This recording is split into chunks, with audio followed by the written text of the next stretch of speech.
Hello, I am Avery. They always told me I wasn't the smart one. Not cruelly, not always out loud, but in the little ways. Like when they asked Mia, my older sister, to handle the family bank account while I was told to stick to cleaning up the kitchen. Or when I brought home a school award, and they smiled politely before changing the subject to Mia's internship at the tech firm. I used to think maybe I was imagining it. But when you're constantly treated like a background character in your own family, eventually, you stop needing proof. You just know. And still I tried. I worked 3 part-time jobs in college, took night classes nobody cared to ask about, and saved every dollar I could while Mia got her degree paid in full and moved into an apartment our parents co-signed. When I said I wanted to start a business, they laughed. When I said I was researching land deals, they blinked like I was speaking another language. But the day I bought the Junkyard, Mia didn't blink. She laughed. Loud and long and sharp, like it physically hurt her to keep it in. "You spend your savings on garbage," she said once, shaking her head with the kind of pity that feels like acid. That moment burned itself into my chest. She thought I was a fool. Maybe I was.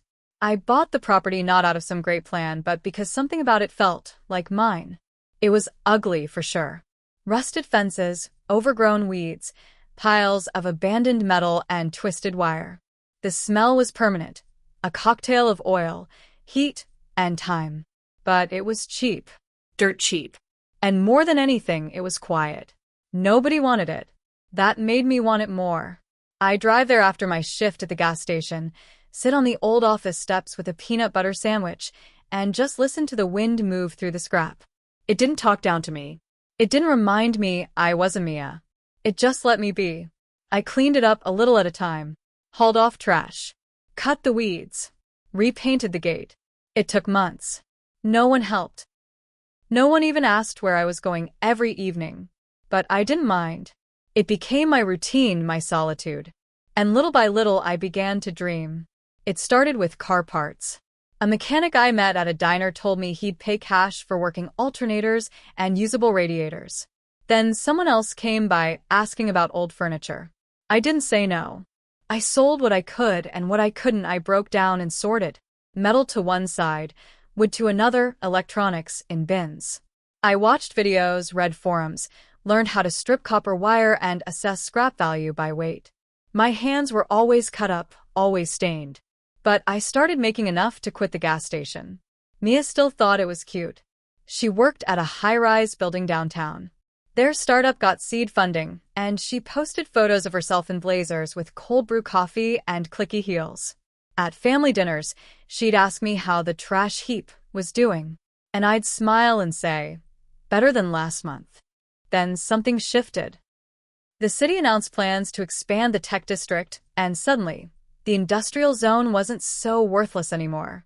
Developers began sniffing around. A man in a too-shiny suit offered me a deal to buy the land. It was double what I paid. I smiled and thanked him, then said no. Not because I had a plan, not yet, but because I saw the hunger in his eyes. I wasn't ready to give that up. Not when I was just learning how to want things. I started expanding. Bought 2 shipping containers with my savings and converted them into workstations. Cleaned out the small office and turned it into a workspace. Added security cameras, started tracking inventory. The junkyard stopped looking like junk. It looked like potential.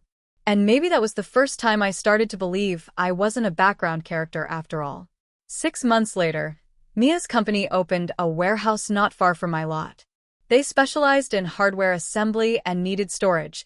Temporary, flexible, affordable. I heard about it through a friend. They were looking to rent short-term space. I sent in an application anonymously. No photo. No name. Just a business name I had quietly registered 2 years earlier. I offered competitive rates and same-day access. They said yes. It wasn't until the 3rd delivery that Mia saw me standing by the gate. Her eyes widened, lips parted like she was seeing a ghost. I didn't say anything, just nodded and walked back into the office. That night, she called me. I didn't answer. I had contracts now, invoices to track, calls to return. I was busy. Mia showed up the next day. She stood outside the gate in heels that sank slightly into the gravel, and asked what I was doing. I told her I was running a business. She looked around, clearly trying to find a flaw to mock. But there was none. The yard was clean, the bins labeled, the deliveries organized. She didn't laugh this time. She didn't say much at all. Just left after a few awkward minutes. 2 weeks later, she called again, this time to ask if we could expand their rental area. Their warehouse had overflow. I said sure at a higher rate. She didn't argue. That was the moment I realized something had flipped. She didn't see me as a joke anymore. She saw me as useful. But the thing is, being useful was never the goal. Being visible was. The money started coming in steadily. I expanded again, added solar panels to cut costs, bought better equipment, hired help. My name was on business cards now. I had a waiting list for storage. Mia's company depended on my space, more than they admitted. I overheard one of their drivers saying the warehouse manager didn't want to deal with city permitting delays, so they used my lot as a workaround. They needed me. Badly. But they didn't know how to say it. That was fine. I didn't need their praise. Just their payment. And then came the twist I didn't see coming. Mia's company hit a snag. Legal trouble. Something about their warehouse not being properly zoned. They needed to move fast. I got the email at 2 a.m. from a generic company account, asking to rent the entire lot. I knew it was her. I didn't respond. Not right away. I let them sweat. Then I sent a quote that was 3 times the standard rate. They paid it. I didn't gloat. I didn't say a word. But I sat in my office, sipping dollar store tea from a chipped mug, and looked out at the trucks unloading into the yard. I had been called a failure, a joke, a dreamer. Now they were stacking crates on the same gravel they laughed at. It was never about revenge. It was about value. And they finally saw mine. Or at least they were paying for it. But the truth is, I had learned something they never taught me at those family dinners or networking brunches. That sometimes the junk people overlook has more worth than they can imagine, if someone is willing to see it. I didn't need a sleek office or designer shoes. I just needed to stop believing that the version of me they preferred was the only one that mattered. So I waited. Watched. Built. The junkyard that Mia laughed at? It was now the anchor to her company's operations. And I hadn't even started on the next phase yet. The first time the payment from Mia's company bounced, I thought it was a glitch. Systems go down, bank delays happen, people forget to approve things. I waited a day, then sent a gentle reminder. The reply came from someone new. No greeting, no apology, just a message that they were resolving internal transitions and appreciated my patience. It was carefully vague. Too careful. I knew then something was wrong. The next week, a delivery showed up without prior notice. The driver looked nervous, kept his eyes low. I asked who signed off the shipment. He shrugged. Said the manager told him to just get it done. When I walked back into my office, there was another email, this one unsigned, asking for discretion during this period. I didn't respond. I walked outside, locked the gate behind the last truck, and changed the access code. If they wanted to treat my business like a storage closet, they could do it by the rules. Or not at all. 2 days later, Mia showed up again. This time, she wasn't dressed for show. No heels, no blazer. Just flats, an oversized hoodie, and a face that looked like she hadn't slept in a week. She didn't ask to come in, just stood outside the gate, clutching her phone like it was a shield.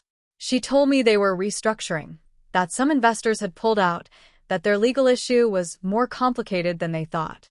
She said they needed time. Just a little time. I nodded like I was listening, but my mind was elsewhere. Because while she was talking, a headline I had read earlier that morning flashed in my memory.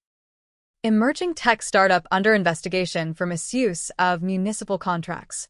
The name was blurred in the article, but I saw enough to recognize her company. I had suspected something was off. But this was worse. They hadn't just mishandled paperwork, they had tried to bypass zoning laws by hiding stock on private land. My land. If anyone looked closely enough, I wouldn't be just a footnote. I'd be implicated. I didn't say any of that to her. Not then. I told her I'd think about it. She thanked me. Her voice cracked when she said it.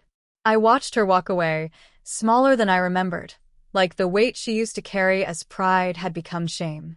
That night, I stayed up late, rereading old contracts, making backups of every invoice, every receipt, every surveillance video that showed their trucks entering and exiting. I wasn't being dramatic. I was protecting myself. Because I had learned the hard way that the people who use you will always ask for grace when they're about to fall. But they won't think twice about dragging you down with them. The next morning, I met with a lawyer. Not one I knew personally, just someone recommended by a local business group I joined.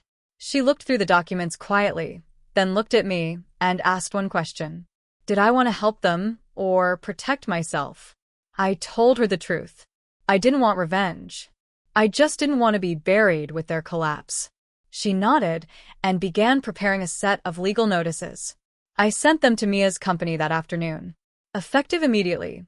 Late fees applied, contract under review, temporary freeze on storage rights until balance paid. Within hours, I received a call from someone I'd never spoken to before. He introduced himself as a compliance officer and asked if we could talk. I told him everything would go through my lawyer now. His voice changed, tightened, but I didn't flinch. For the first time, I wasn't the one scrambling. They were. That weekend, the first truckload disappeared from the yard. Then another. No messages, no warnings. They were pulling out fast. Within 3 days, the lot was nearly empty again. Part of me expected to feel regret. Or fear. But all I felt was relief. Like I had dodged something massive without realizing how close it had been. I cleaned the lot slowly, deliberately, touching every corner of the place like I was reacquainting myself with it. It looked different now. Not worse. Just honest again. No more rented secrets tucked into the corners. A week passed. Then 2. The payments stopped completely. So did the messages. Mia disappeared. Online, her profile was scrubbed. The company website showed a maintenance in progress screen. I knew what that meant. They weren't fixing things. They were fleeing, trying to erase the parts that didn't serve them anymore. And then came the twist I hadn't seen coming, not from them, but from the city. An official envelope arrived in my mailbox. A notice.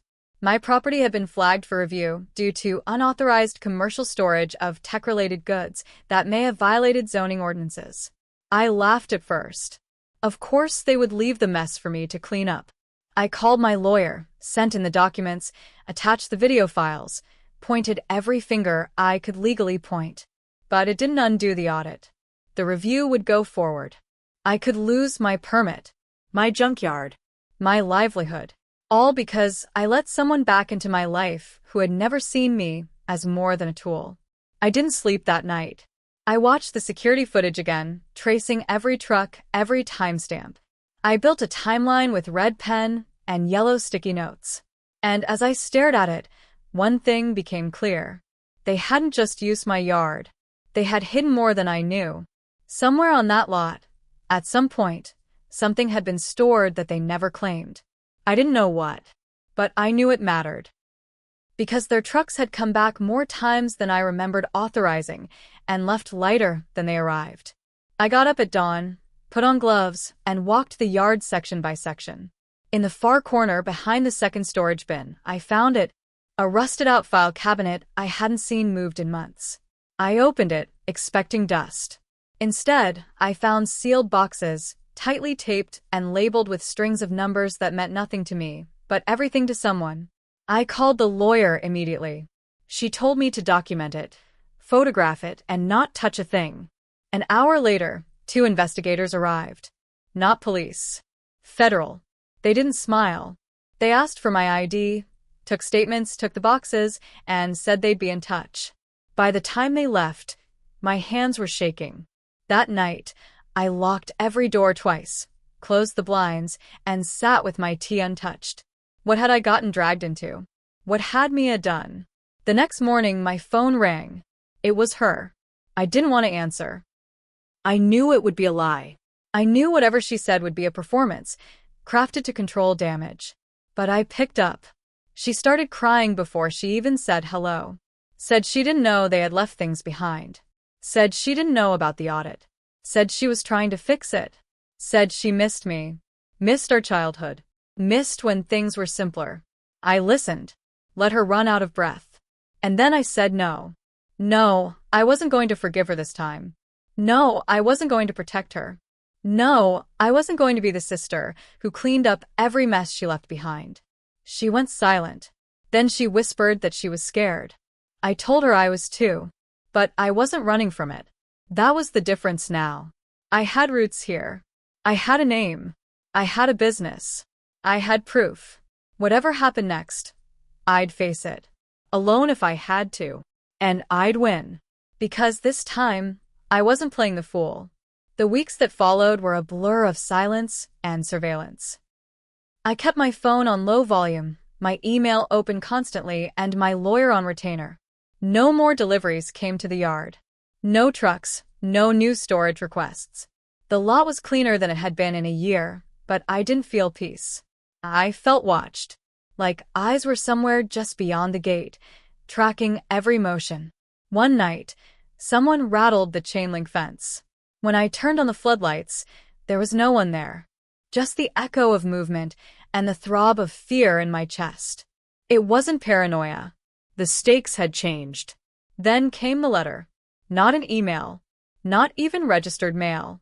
Just a plain white envelope tucked under my office door, no stamp, no sender.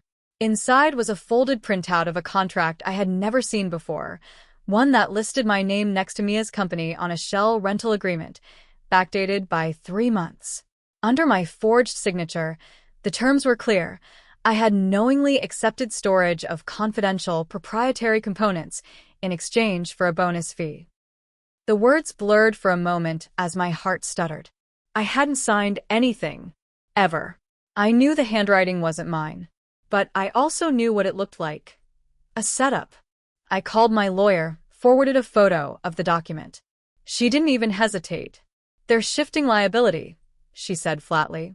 "Trying to tie you to the mess, so they can distance themselves if this goes federal." The words felt heavy, like a noose tightening around my ribs. If they could convince investigators that I'd agreed to store illegal or stolen tech, I could lose everything. The business. The property. My freedom. Mia wasn't just trying to escape the wreckage. She was pushing me under it. That night, I pulled every folder from my file cabinets. Every invoice. Every contract. Every note she'd ever sent me. I went through surveillance footage frame by frame, documenting every truck that entered, every box unloaded, every driver who signed the intake forms. I created a master file, one truth layered over another. If they wanted to rewrite my story, I'd write it back in bold. A week later, the call came from the federal office. They wanted me to come in.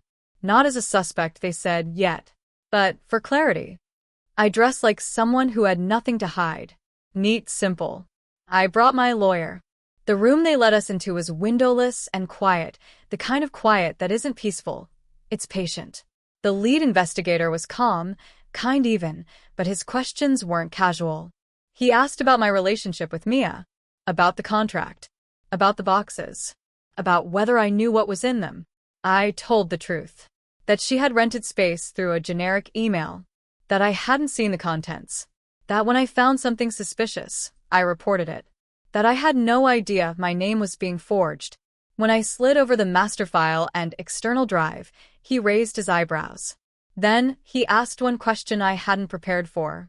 Why did she think you wouldn't fight back? It hit me harder than I expected. Because for years I hadn't. Because I had played the quiet sister, the helper, the one who stayed out of the way. Because Mia had learned that silence from me. But not anymore. After the interview, things moved quickly. My lawyer called to say they were launching a formal inquiry into document forgery. I wouldn't be charged for now. But they wanted everything. Every digital file, every transaction. And I gave it. All of it. If there was still a path through the storm, it would only be lit by the truth. I didn't hear from Mia again. Not directly. But I saw her name crop up on a court filing a week later. And then another. Civil complaints. Whispers of fraud. Investors suing. Former employees demanding unpaid wages. Her empire, once built on polish and promises, was crumbling fast. But here's the twist I didn't see coming. People started reaching out to me. Not just lawyers or investigators, but others. A woman from another small business nearby. A former contractor. Even someone who said they used to work in Mia's office and left when things got weird. They shared stories. Missing money. Unexplained deductions. 내 대아티로츠. My story wasn't the only one, just the first that went public. I wasn't alone. I had unknowingly opened the dam. And yet, as everything around Mia collapsed, I still couldn't shake the ache that settled in my chest whenever I saw a photo from our childhood. She was my sister. My only one. And despite everything, part of me still hoped she'd change. That she'd show up one day, not to scream or manipulate, but to say sorry. But she never did. Instead, she ran. Moved out of state. Deleted her social media. Changed her number. And maybe that was for the best. With the legal issues behind me, I began rebuilding. The yard needed work. I needed work. I updated the website. Repainted the office. Changed the locks again, not out of fear, but as a ritual. A marker of before and after. I signed a contract with a new client. An eco-startup looking for sustainable part sourcing. They paid up front. They respected my terms. It felt good. Like I was stepping into the version of myself I'd been building in quiet for years. And then came the letter. This time real mail. Real return address. From Joy. Mia's daughter. She was 12 the last time I saw her. Now she was 15, a teenager with her own email address and voice. She wrote that she missed me. That her mom said things she wasn't supposed to hear. That sometimes the people who protect us also hurt us, and she didn't want to be like that. She wanted to visit. If I'd let her. I cried for the first time in months. Not out of grief, but relief. Because maybe something good had survived the wreckage. I sent a letter back. Told her she was welcome anytime. That the door was open, and always had been. That truth wasn't about revenge, it was about healing. The next Saturday she came. No fanfare. Just a backpack, headphones, and cautious eyes. We sat on the office steps, like I used to do alone. We shared sandwiches and stories. She asked about the junkyard. I showed her the solar panels. The sorting station. The new corner I was turning into a tiny workshop. She nodded and said she wanted to learn. She wasn't like her mother. Not in the ways that mattered. As the sun dipped low behind the fence, I felt something shift. Not just in me, but around me. The junkyard didn't feel like armor anymore. It felt like purpose. Mia had laughed at it. Had mocked it. Tried to use it. Almost destroyed it. But this space, this place of rust and rebuilding, had saved me. And now it was growing something better. Something honest. Something real. And for the first time in my life, I wasn't just proud of surviving. I was proud of what I'd built. It started small, the way most trouble does. A message slipped into the inbox of my business email late at night. Just a subject line. Do you know what she left behind? No signature. No sender ID. Just that sentence sitting there like a challenge. I didn't respond. I archived it. But 2 days later, another message came. Then a third. Each more cryptic than the last. She lied to more than you. They're still looking. Not everything was reported. At first, I told myself it was spam. Trolls. Maybe someone who had seen the headlines about the investigation. But something in the language felt personal, pointed in a way that couldn't be random. My stomach knotted each time I opened my inbox, but I couldn't ignore it. I forwarded everything to my lawyer. She said she'd escalate it, flag it if needed. But she also warned me. These things had a way of surfacing when you thought the waters were finally calm. So I changed my passwords. Installed another camera. Locked every drawer. I hated the feeling. I'd built this business to be solid, real mine. And now it felt haunted, like my sister's choices were still seeping through the walls, long after she disappeared. Meanwhile, Joy kept visiting. Once a week at first, then twice. She was quiet but curious. She asked more questions each time. About how things worked. How I knew what to recycle and what to restore. How I started when nobody believed in me. I didn't sugarcoat it. I told her the truth. That it was hard. That it still was sometimes. That her mom had hurt me in ways that weren't always visible, but had left marks I would carry for a long time. Joy never defended her. She just listened. And one afternoon, while sweeping out the old workshop, she asked the question I didn't expect. Do you think she meant to ruin it all? I paused. Looked at her. She wasn't angry. Just tired.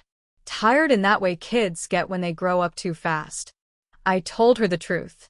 I think she wanted to win so badly, she didn't care what she lost. Joy nodded like she already knew. And maybe she did. Then came the letter. Real paper again, like it always was when something serious was coming. This one was from a liquidation firm. Mia's assets, what little remained, were being cataloged. The company had officially dissolved. There were outstanding debts, legal settlements pending, and listed among the disputed assets was something strange. Long-term equipment lease connected to private storage property. Location: Redfield District. That was me. Even after everything, they were still trying to use me. Or rather, use what was mine. I called the firm. Gave them the file number, my documentation, my timeline. They said someone had claimed partial ownership over my property, based on an investment agreement I had never seen. A forged document.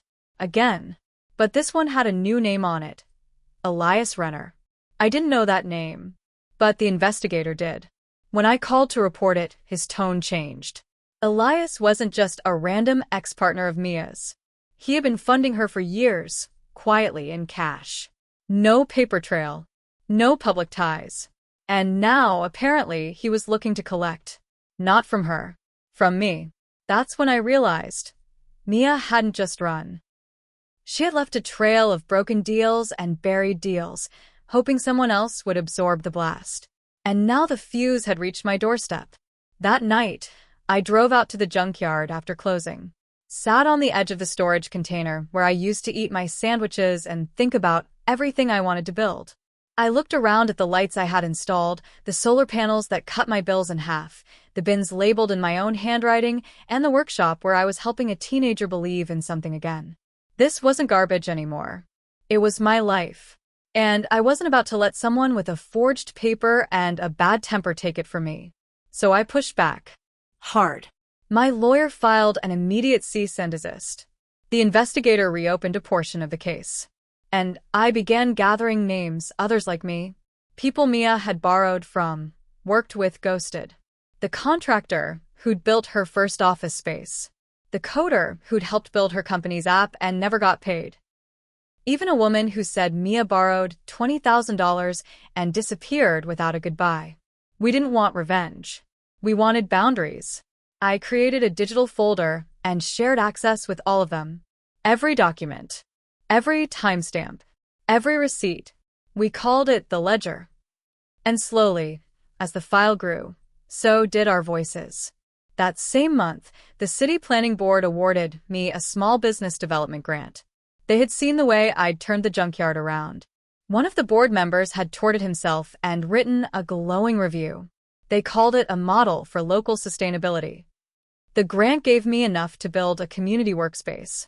A real one this time, insulated walls, proper lighting, tools, benches, safety gear. I named it the Yard. Not after what it was, but what it had become. A place to rebuild. Joy painted the sign herself. And the first person to use it, besides me, was a retired mechanic who taught her how to weld scrap into garden furniture. We sold our first bench the following week. But even then, the past wasn't done with us. One morning, a car pulled up to the gate. Not a delivery. Not a friend. A black sedan, too clean for our dirt lot. The driver stepped out tall, lean, sunglasses, even in the shade. He asked for me by name. Said he worked with Elias Renner. Said this wasn't personal. Said there were ways to negotiate control that didn't need to involve courtrooms. I didn't blink. I handed him a flash drive. It held copies of every forged contract, every recorded call, every surveillance timestamp of trucks entering and exiting the yard with his labels. He didn't say a word, just got back in the car. I never saw him again. But a week later, my name was cleared officially. The case file was closed. The liquidation firm removed my address from their claims list. And Mia's old investors? They quietly walked away. Because they realized something they hadn't expected. I didn't just survive the wreckage. I had turned it into steel. The cold came early that winter. By the first week of December, the wind cut sharper and the ground stayed hard past noon.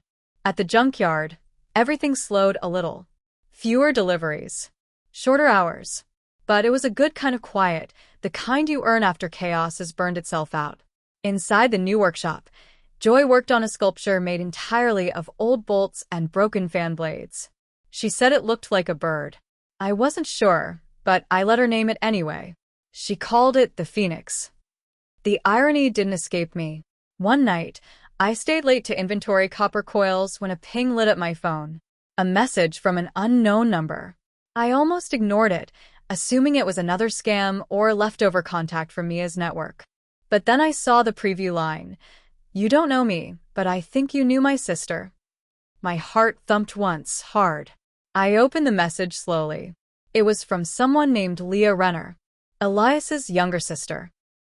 She wrote that she had found some documents in his storage locker after he'd left the country. Emails, bank logs, investment notes. Most of it was encrypted, coded, or suspiciously vague. But her brother hadn't cleaned up as well as he thought. And in those files, my name came up. Several times. So did Joy's. So did the phrase transferable liability. She didn't know the full story, but she said she could sense her brother had been planning something deeper, something longer term. She had cut ties with him years ago, she wrote, but something about the way I stood up publicly made her want to reach out. I didn't know what to make of it at first. Another twist. Another voice from the mess I thought was over. But when she offered to forward what she'd found, digitally securely, I said yes. 2 days later, a folder arrived in my inbox. Inside were scans of internal memos between Elias and Mia, going back years. One particular thread chilled me. Mia had offered equity in my land. Not the business, not the company, but the property itself, as future leverage in case of debt default. She had done it without my knowledge, on forged papers, signing as me. She hadn't just used me. She had gambled with me. And if things had gone just a little differently, if I hadn't found the old cabinet, if I hadn't fought back when the fake contract showed up, I could have lost everything. I closed my laptop, hands shaking. Then I did something I hadn't done in a long time. I cried. Not the quiet, steady kind. The gasping kind. The full-body release of every bruise you pretend didn't hurt. I cried for the version of me who thought Mia's laughter was just teasing. For the girl who cleaned rust-off bolts because she didn't know what else to do. For the woman who watched her sister implode and still hoped she might reach for her hand instead of her shadow. That was the final cut. I needed to stop bleeding. The next morning, I printed the documents Leah sent and tucked them in the back of the ledger, not to use but to keep. Because the evidence of survival is sometimes more powerful than a victory. And I had survived her. All of her. By the end of winter, the junkyard wasn't just breaking even, it was profitable. We had regular clients now. The local community college brought students for a sustainable materials field trip. A retired sculptor ran a weekend class out of the yard, teaching teenagers how to weld emotion into metal. And Joy, in a twist I never saw coming, decided she wanted to intern full-time over the summer. She said she was tired of always pretending things were okay at home, that the silence felt too loud. I told her I'd save her a desk. Then, just after spring arrived, came one last unexpected letter. This one was handwritten. From my father. He said he didn't understand how it had all gone so wrong. That he had watched Mia rise for years and assumed she was the sun. He didn't know she was burning bridges underneath the light. He apologized, not for what she did, but for what he didn't do. For never seeing me until I made it impossible to ignore. He closed with 5 words. Your mother would be proud. It was the first time he'd ever written to me directly. I placed the letter next to my business license. They belong together now. The truth and the proof. The legacy and the labor. Mia never reached out again. Not a call. Not a text. Not even one of her dramatic rants meant to make herself the victim. She vanished. Rumors said she left the country under a new name. Others said she was still trying to launch something new, something quieter, something that wouldn't link back to her old scandals. I didn't care anymore. She could rewrite her future however she wanted, but she'd never get to rewrite my past again. One summer afternoon, as Joy and I sat under the canvas shade by the office, drinking iced tea and watching a new delivery arrive, she asked if I ever thought about selling the yard now that it was worth something. I smiled. I think about it every day, I said. Then I looked around. At the mural she had painted on the shipping container. At the solar panels gleaming against the sky. At the little wooden sign that said "Welcome to the yard, where nothing is wasted." And I told her the truth. But I don't think I ever will. This place had started as a gamble. A joke even. Something Mia could point at and laugh. Something the family could ignore. But it had become something more than even I imagined. A monument to failure, and what you can build from it. A story they tried to delete, but couldn't. A home, not just for rust and salvage, but for rebirth. And as Joy leaned her head on my shoulder, the sculpture she called the Phoenix casting long shadows across the gravel, I realized something I had never said out loud until then. I wasn't the failure in the family. I was the foundation. And this time no one would take that away. Not with laughter. Not with lies. Not ever again.